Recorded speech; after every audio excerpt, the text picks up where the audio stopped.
Hello friends, இந்த mini vlog பார்த்தீங்கன்னா பாப்புக்குட்டியோட பர்த்டேக்காக dress எடுக்கிறதுக்காக போயிருந்தோம். எங்கன்னு பார்த்தீங்கன்னா கடலூரில் மாமா வீட்டுக்கு தாங்க போயிருந்தோம். அங்கே கசின்ஸ்லாம் வந்து ஊர்லேருந்து வந்திருந்தாளுங்க. ஸோ போயிட்டு சாட்டர்டே சண்டே வீக்கெண்டில் தான் போயிருந்தோம். மதியம் போய் லஞ்ச்லாம் முடிச்சுட்டு ஈவினிங்காக பார்த்தீங்கன்னா வி ஸ்கொயர் மாலுக்கு தான் போயிருந்தோம். ஃபஸ்ட்டு மேக்ஸில் போயிட்டு கொஞ்சமாக அவுட்ஃபிட்ஸ்லாம் எடுத்துகிட்டு பாப்புக்குட்டி செம ஹாப்பி. அவள் ட்ரெஸ்லாம் கொடுக்கவே இல்லை, பேக் பேக்லேயே வச்சுக்கிட்டா.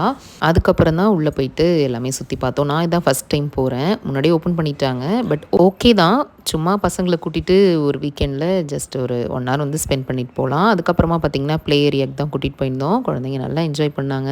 அப்புறம் இந்த கேம் பார்த்திங்கன்னா நானும் என்னோடய கசின்ஸும் நல்லாவே என்ஜாய் பண்ணோம். பசங்களே கடுப்பாயிட்டாங்க, நீங்கள் விளையாண்டது போதும், வந்து எங்களை விளையாட வைங்க அப்படின்னு சொல்லிட்டு கொஞ்ச நேரம் விளையாண்டுட்டு அதுக்கப்புறம் பார்த்திங்கன்னா ஃபுட் கோர்ட்டுக்கு போயிட்டோம். ஃபஸ்ட்டு பார்த்திங்கன்னா mini pancake death by chocolate எனக்கு ரொம்ப பிடிச்சிருந்தது. அதுக்கப்புறம் பசங்க ஃபலூடா, பீஸா, அப்புறம் வேஃபிள்ஸ் அது இதுன்னு வாங்கி செமையாக என்ஜாய் பண்ணோம். இந்த மினி vlog உங்களுக்கும் பிடிச்சிருக்குன்னு நினைக்கிறேன். பாய்.